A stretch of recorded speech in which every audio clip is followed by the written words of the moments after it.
আসসালামু আলাইকুম রহমতুল্লাহ। প্রিয় দর্শক, দেখতে পাচ্ছেন ঘূর্ণিঝড় রেমাল। এখন বাজে বিকাল দুপুর 2টা 35 মিনিট।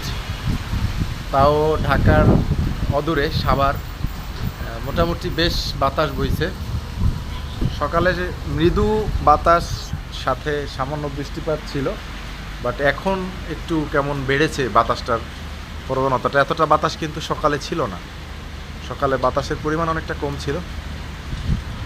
দেখতেই পাচ্ছেন আমরা ঢাকায় বসে বেশ খানিকটা বাতাস অনুভব করছি। যারা প্রত্যন্ত গ্রাম অঞ্চলে পাড়ে বসবাস করতেছে তাদের অবস্থাটা একবার কল্পনা করে দেখুন। আল্লাহ তাআলা সবাইকে হেফাজত করুন।